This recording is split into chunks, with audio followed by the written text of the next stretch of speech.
Just for today, everything's okay, everything's okay. Never comes again, another day like yesterday. Just for today, everything's okay, everything's okay. Hi, everybody. Good afternoon. I'm going to do a follow-up to, I think it was like episode 10. It was something about procrastination or misalignment. And in that, I talked about a conversation that I have a lot in which people accuse themselves of procrastination, or they say that they self-sabotage. Pardon me. And when you really evaluate or look at the situation, what you realize most of the time is that things that people expect themselves to do, or things that sound like good goals or sound like goals that they think that they want, are not really in alignment with them. And in the end, they have set a goal that they have the idea of the thing, but they don't really like the thing itself. And I used the example in that episode of myself having naturally been talented with music, and everybody encouraged me at music, and it was the first thing that I had any success at. And then finally, after decades of doing it and actually getting my foot in the door, realizing that the actual business of music, that there wasn't anything from beginning to end that I really liked, other than just writing my own stuff. In other words, there was a misalignment. I had nothing to contribute to the community. I had nothing to contribute to the human race. Music really was about me and for me, which is fine. And so I had that conversation. I did that podcast, and I started thinking more. I'm not a business coach, but I've had business coaching, and I do tons of reading on self-help, etc. And I've spent a lot of time with setting goals and working towards goals and working on purpose and sort of cooking my purpose over the last 10 or 15 years, and having misfires and realizing, well, that's not really my purpose. I'm not deeply intending. And I began to realize that there's a couple things that happen when you talk to people about purpose, or when you talk to people about goal setting, that this becomes very complex, because you're talking about the human condition, you're talking about childhood trauma, you're talking about, do I self-sabotage? Do I legitimately have some ADHD and have difficulty focusing on things or following through on things? Is someone in my environment sabotaging me?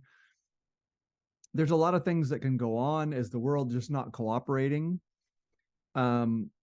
Is this a time in which what I do, my particular talent, just isn't appreciated, and I'm never going to get paid to do that, even though this might be something that really aligns? So there's all this complexity.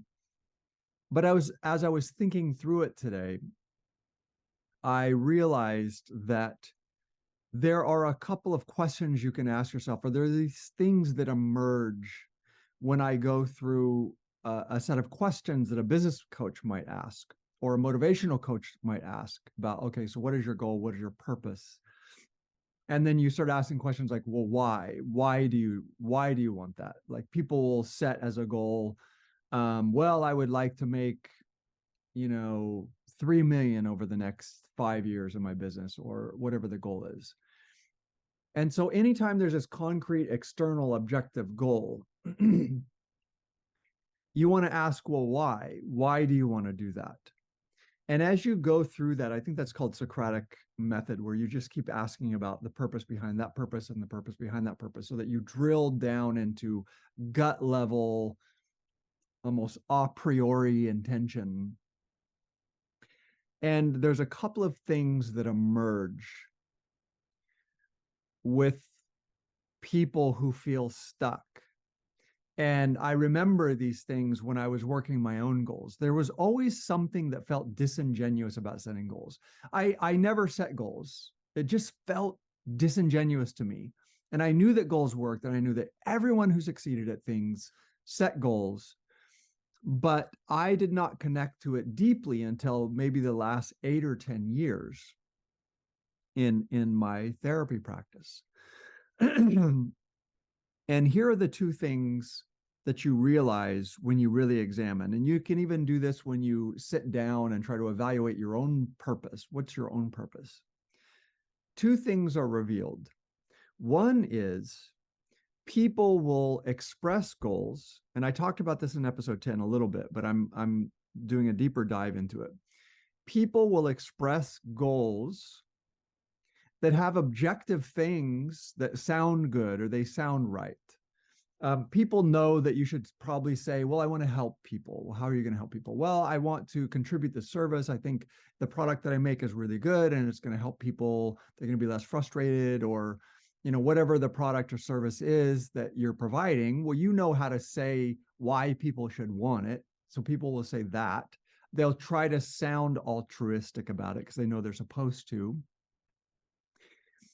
And then secondly, there will be these goals that are often financial, or if they're not financial, if they're sounding altruistic, the truth is you'll start sussing out and feeling that people have these financial goals.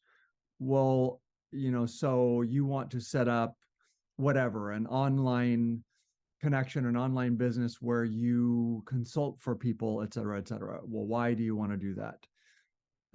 What's your goal? They might start with, well, I want to educate people on X, Y, or Z.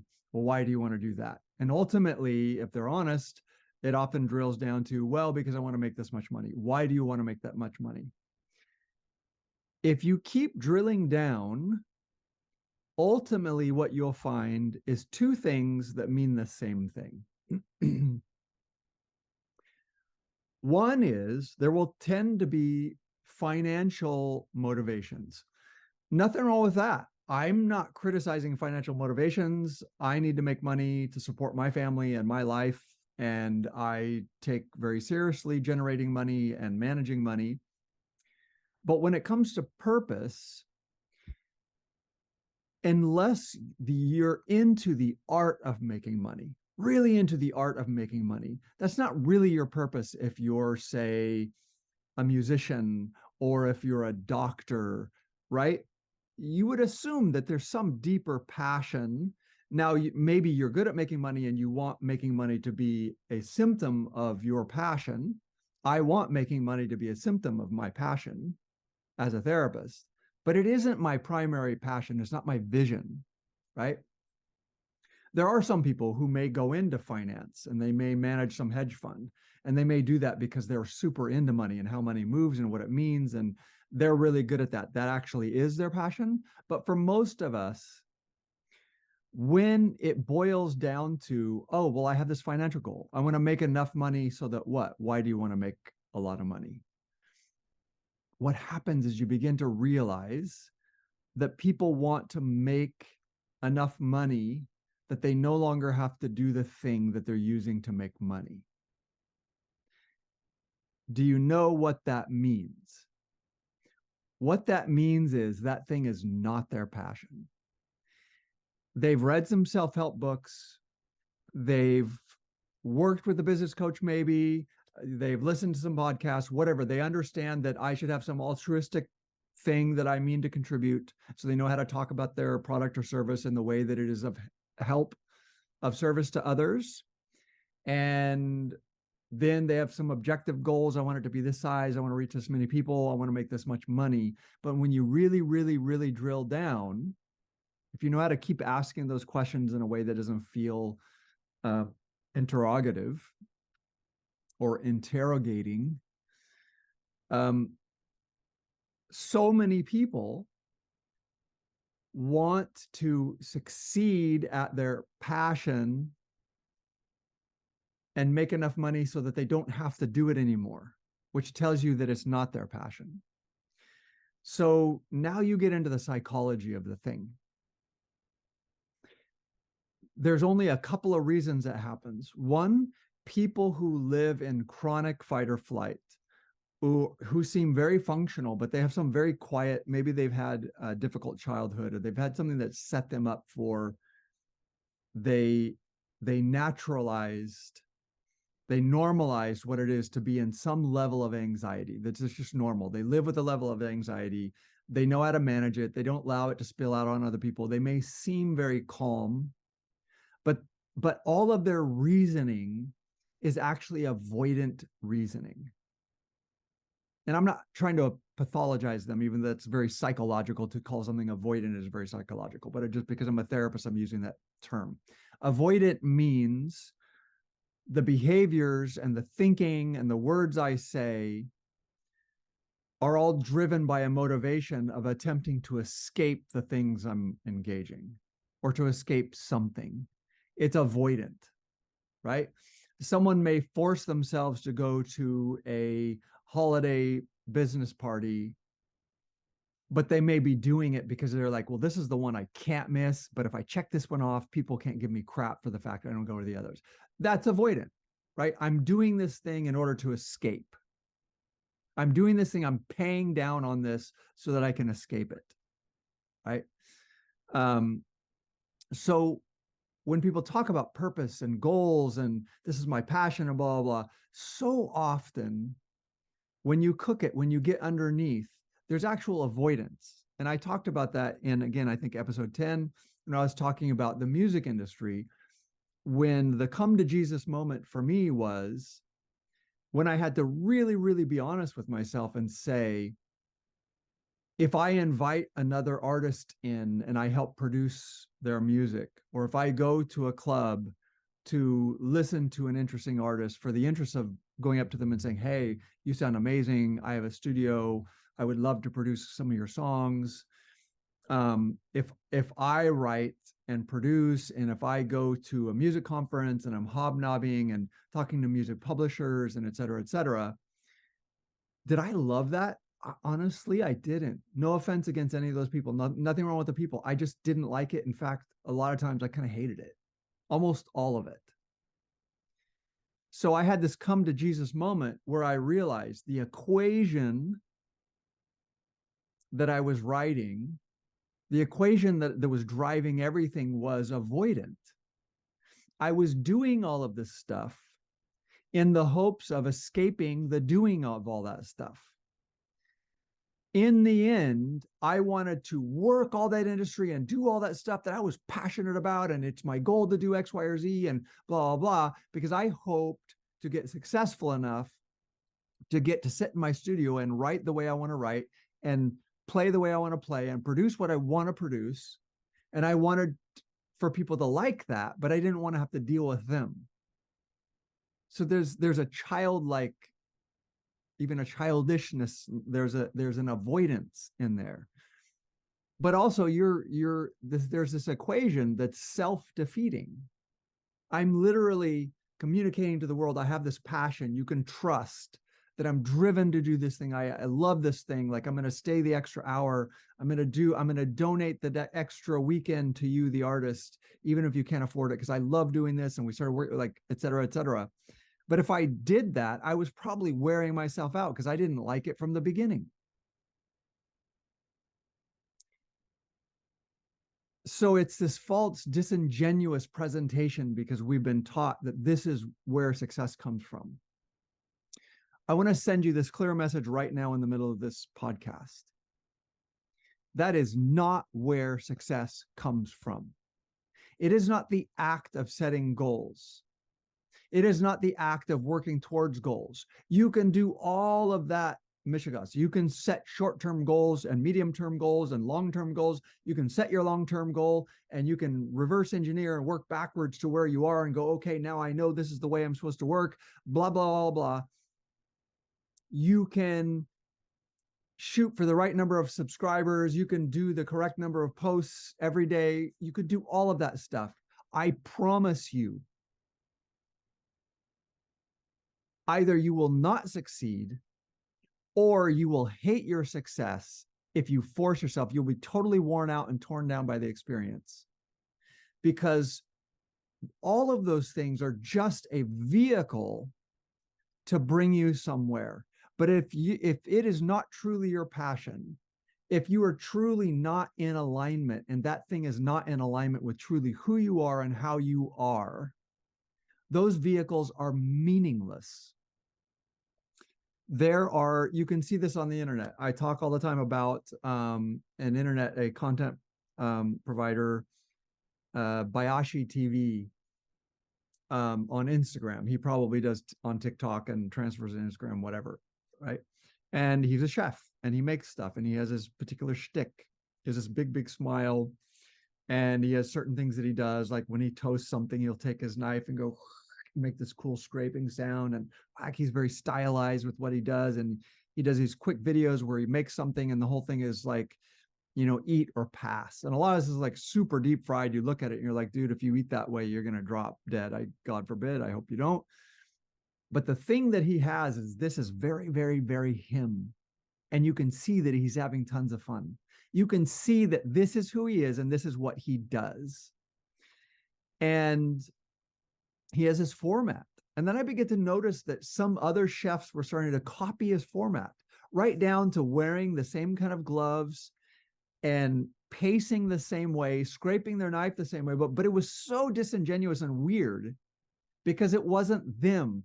They saw him. They saw his true passion and his true connection to what he does. And he has been very successful. He's continued, like, it seems like every other month, he puts up a post celebrating like another 100,000 or another million subscribers, whatever. He's doing very, very well. And he should, because it's fun to watch him have fun with what he loves to do.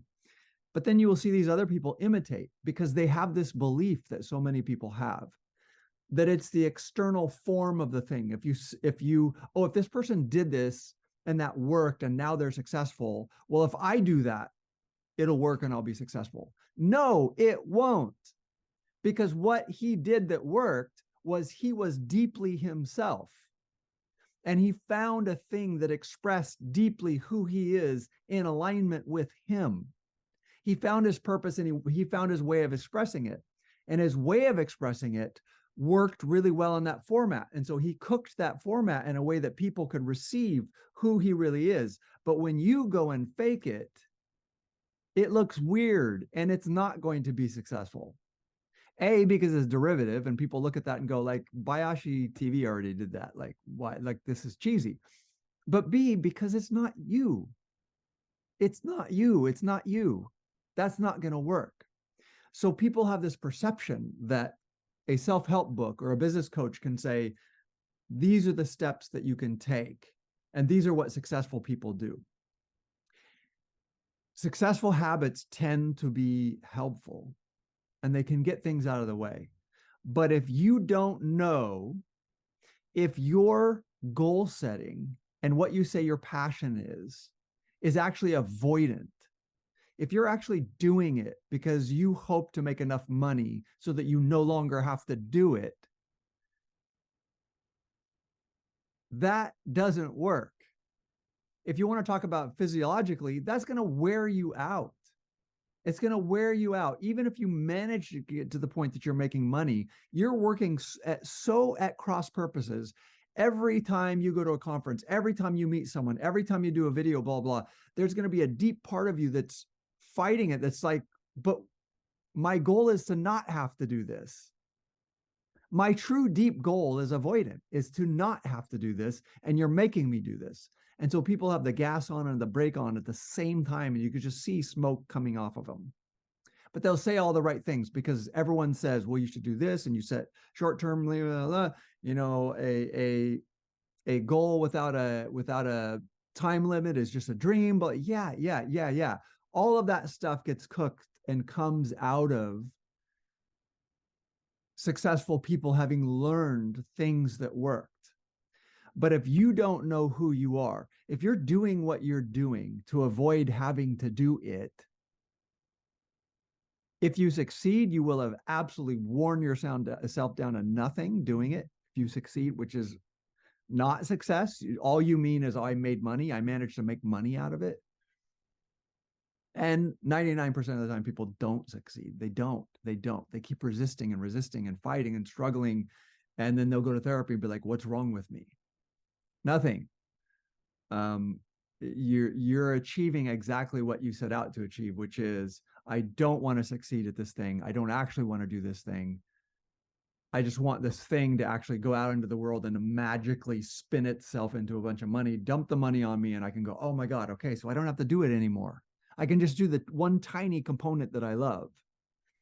Great, love that component. But that thing as a business for you, that thing as a life endeavor for you isn't for you. Okay, so you have the avoidant piece where if you drill down, if you ask yourself questions and you drill down, you find that you're actually doing this thing so that you will no longer have to do this thing. It's not going to work. I could spend hours and hours and hours explaining why it's not going to work. It doesn't work spiritually. It doesn't work psychologically. It doesn't work emotionally. It doesn't work in the world of physics. That doesn't work.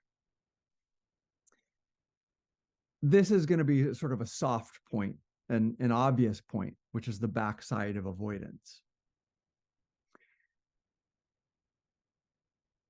Let's say you get to a place where the person you're talking to sort of gets like, oh yeah, like I don't really want those goals. Like like that is avoidance, right? And so then you start exploring, so what is it? What do you want to do? What you will find is that people don't know what they want to do because they don't know who they are. So the next layer down is, okay, I sort of get that what I want to do.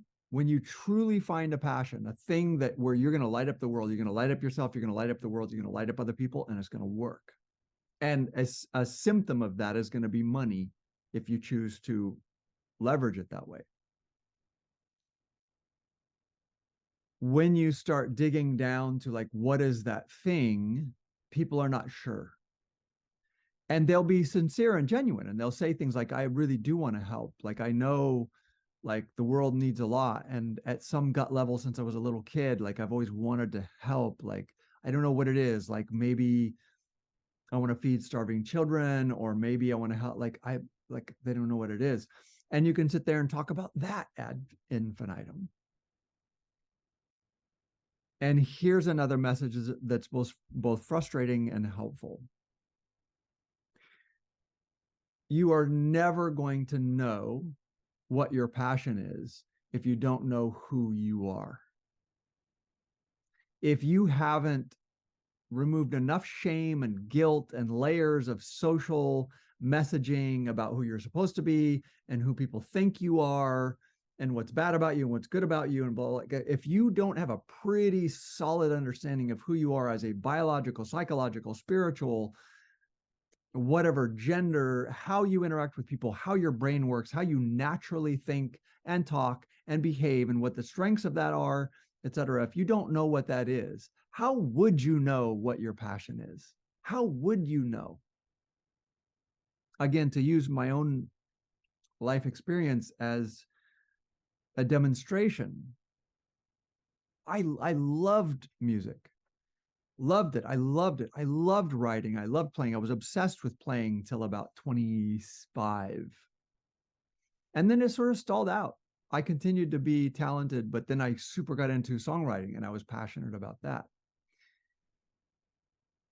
But the component of being a successful artist or songwriter or musician in the industry at all, like 80% of what that was a complete mismatch with my deep personality. And I had suppressed and didn't even really think about who I was as a human being, and had tried to elevate and exaggerate things that buttons people had pressed and gone, oh, this is totally you. You're such a musician, which wasn't really true. It wasn't really true of me. I didn't like performing, at least not in that way. Like I never connected with it. I didn't like it. The idea of being in front of hundreds of thousands of people and performing music, like I didn't connect with it. It was not a passion. But once I identified and began to realize, since the day you were born, since you remember thinking, you have thought this way, intensely existential, intensely philosophical, intensely concerned with morality and ethics since I was a little kid, in a way that's unavoidable. I'm incapable of, I can't not act that way. It's not a choice. I don't know how to think otherwise. I have to manage myself and put self-care in there to just have some moments where it's just fun and I'm joking and talking shit and being silly. And that's a big part of my personality that I had to rediscover as balance to this thing where I was deeply concerned with the human condition. That's what really, really, really drove me. But I was afraid of how much it drove me. It was so important to me that I didn't want to deal with it. Once I accepted that and I began to cook my vision, right? My vision started with, I hate suffering. It's true. I hated my entire life. In childhood, I hated suffering. I hated it when animals suffered. I hated it when children suffered. I hated it when people suffered. I hated it. Hated it. It bothered me. It disturbed me. I had difficulty existing in the world with the knowledge of it. So my first purpose was like to mitigate or eliminate suffering. And as I continued to learn myself through the process of being a therapist, I began to realize like I often inflict suffering, not with cruelty, but with the understanding that we must face our suffering sometimes and value our evolution over our suffering. Slowly over time, I began to realize that my true, deep, deep, deep yearning was to be free, was to be free of mental tape loops. And if I had to really suffer and hurt myself to get free of a mental compulsive biological instinctive tape loop that just felt like psychological spiritual prison to me, that I would suffer to do that, to achieve that freedom, and that I wanted that for other people. And I help with that, getting free, to be free of the human condition and be able to choose to be conscious. So that became right this driving principle, this driving purpose. So I cooked that, but I had to know that this is something that maybe I couldn't even explain to other people, or I might explain it to people and they'd be like, what are you talking about? Like, I don't know, like, it sounds so philosophical. I was accused of that many times in my life. Like, you're too philosophical. What are you going to do with that? Are you going to be a philosophy instructor? No, F you. My practice is doing very, very well. Um, to all the doubters, all the people who told me that I overthink things and blah, blah, blah. Yeah, maybe. If I was going to be a stockbroker or something, yeah, sure. But you didn't know. But let me not be too bitter. I didn't know either. So none of us really understood what I was here to do.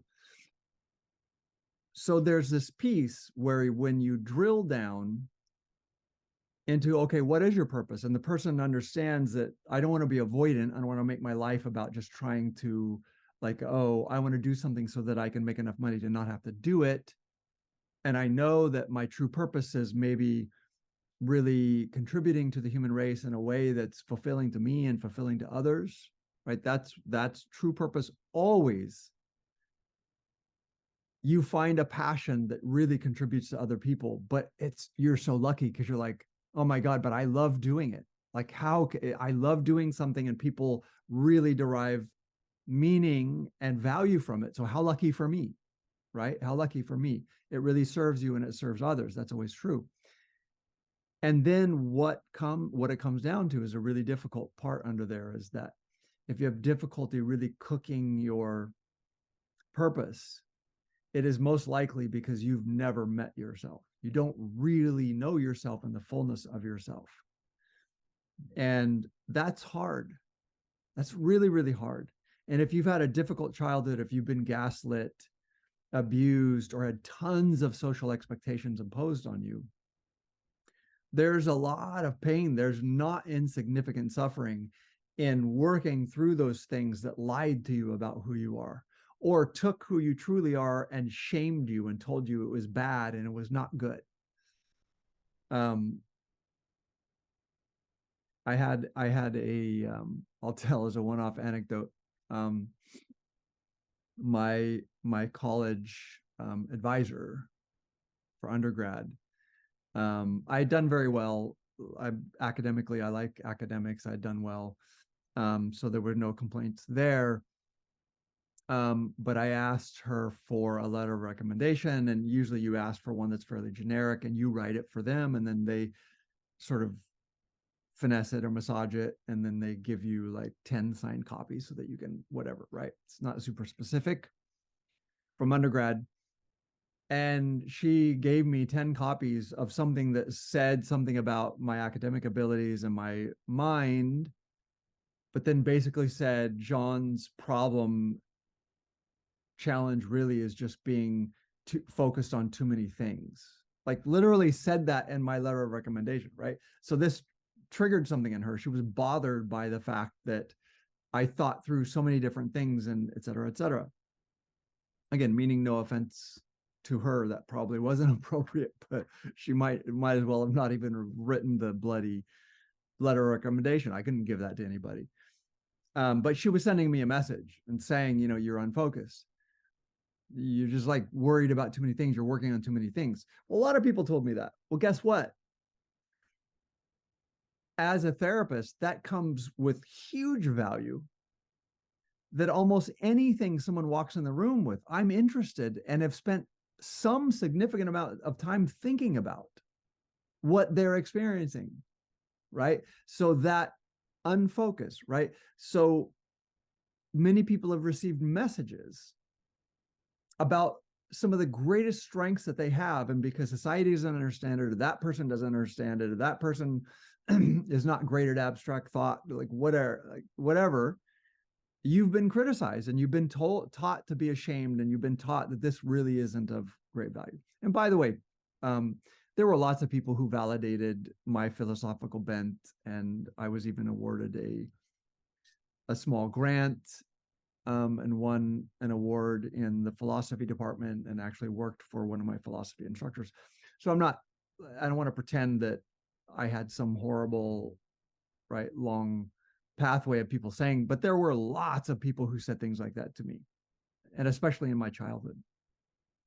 So there will be things about you that are your greatest strengths, and people will crap on it, and they will teach you to be ashamed of it, or they'll teach you to ignore it, or they'll teach you that this is actually something that you should solve.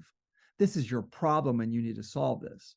Well, I'm telling you right now, once I found what I truly, truly love, not only is it not a problem, it is one of my greatest strengths. It's one of my greatest tools that I can just effortlessly sort of like think through almost any given scenario in human condition. I can think through it philosophically, et cetera, you know, existentially, psychologically, et cetera, because all of that unfocused is exactly what makes me capable of being really interested in whatever people bring in.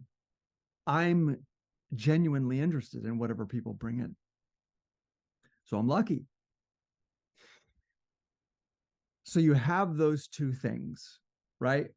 At the first level, you have people really struggling and accusing themselves of procrastination or self-sabotage. They can't figure out why nothing ever works, or why they're so tired, and they've set goals and they have their purpose, they've done their vision statement, et cetera. They've done all this stuff. And when you really drill down and go, well, why is that your goal? Why is that your goal? Why is that your goal? Ultimately, it will come down to, because that will make me enough money that I can stop doing the thing. Okay, well, there you go. That's not going to work. And if it does, you won't like it, right?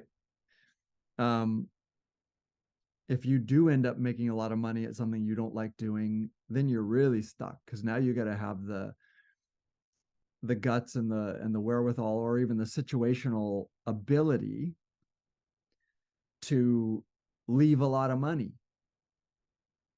and acknowledge, wow, I never liked this and I didn't even want it to work, and it did, because I'm good at this and I learned to be good at it, right?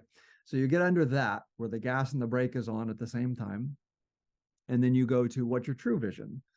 And again, anyone who really understands true vision, or has listened to someone with a true vision, it is always something that contributes real value, with a genuine human enjoyment of giving something valuable to other people. It's never a gimmick. It's never a get rich quick, right? And the doing of that thing is very joyful, and there's a great ease in it for you. So you find great pleasure. You just feel really lucky that you get to do that, right? That's always true of this great purpose. There may be conflicted moments in it. There may be moments in it where you're contrary to society and you suffer terribly because you get this, right. It doesn't mean that life is just perfect, right? But what it means is you're connected to this thing that aligns with you. But the difficulty is, and the reason that's so hard to find is because you cannot know what that thing is if you don't know who you are and how you are and how you think, without all the expectations and the shame and the BS and having been configured and brainwashed that this huge component of your personality is actually no value and that's never going to work for you. And you're going to have to learn to do whatever with it or mitigate it or, blah, blah, blah, blah. When you get under that and you meet yourself, this is a case where an existentially oriented therapist can do really well, where you're not doing necessarily clinical work, but you're working with someone who really can give you space and allow you to dig deeper and deeper and deeper into your own pain, your own suffering, your own confusion, your own brainwashing, to finally meet yourself. And it's not about a therapy technique. You can do this with a friend. You can do this with, a clergy. You can do this with a priest, an imam, like whatever. It's not necessarily about therapy. But if you have not met yourself, if you don't really know who you are in the world and how you think and how you talk naturally, without expectation, what just keeps showing up over and over and over, that you are genuinely this person, it's not possible for you to not be this person. If you don't know that, you're not going to know what the thing is that you can do that's of great value to others, but the doing of it is of great value to you because you don't know who you is, right? And I really, really sympathize and empathize with people in this struggle. I know because my path was very long and quite painful. And not knowing who you are and actually understanding that you don't know who you are can be quite painful and pretty terrifying. And having the world compete to tell you who you are is difficult. But without that, it's very, very difficult to get to a true sense of purpose. You're going to end up making it about money, or you're going to end up being about, well, I have to support my family. Those are all wonderful things. That's all legitimate. But those are all transactional. It's not about having a profound meaning or way of being in the world that is of great value to you and of great value to other people when you can offer it. And once that happens, you can establish a vehicle or a way of expressing it. And almost always money is one of the symptoms, right? Money starts coming back in your direction. So I know I addressed this before, but I wanted to do a deeper dive because I had slowly over the last couple of weeks after the last episode just really cooked the part. I had talked about the part where people have the brake and the gas on at the same time, that in fact, what they want to do, they really want to make money so that they can stop doing it, right? But then that leaves this other component that I hadn't really deeply talked about, which is what true purpose is when you're truly in alignment, and how that's impossible to know what that is until you really, really know who you are, how you think.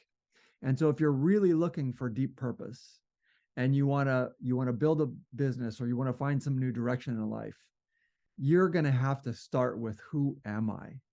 Not who am I expected to be, not who did I used to think I am, not who do my parents think I am, not who does my wife or husband want me to be, or my kids or my siblings. None of that. Take all expectations away as a human animal or a conscious sentient being, whatever, any way you want to look at it, as a child of God, whatever you want to look at it. How do you naturally, instinctively behave in the world? What's your most natural way of being, the most stubbornly consistent way of being that's most comfortable for you? It's just how you think, how you talk, and what your state of being is. When you know that, your purpose is going to grow out of that naturally. You'll have to think about it and examine it, but you don't have to construct it. And that's the thing. When you see people constructing their goals and constructing their vision, well, I think it would be good to, you can hear in the way they talk about it that they're constructing it, but they're constructing it because they don't know who they are. And it's not growing out of that naturally. Because once you know who you are and how you are, it's like the purpose becomes pretty obvious. The purpose becomes pretty obvious, and it's going to meet the world, and it's going to channel itself into those places where it can express itself. It wants to express itself. And you don't have to sit there and plan everything out and go, well, I'm going to have, this many funnels, and I'm going to have this, blah, blah, blah. Like if you're sitting there structuring everything all the time, it's because you don't know what your purpose is and you're not connected to it. Because when you connect to that purpose, it is going to express itself, and it's going to be super obvious, and it will come in time. So I hope there was some clarity in that. You're receiving the thinking as I'm sort of doing the thinking, as I deepen my thinking on the subject. It comes up a lot in session. And so I wanted to share that with all of you, and I hope it's of some help. And I hope you guys have a great afternoon, and I will see you next time. Take care. Just for today, everything's okay, everything's okay.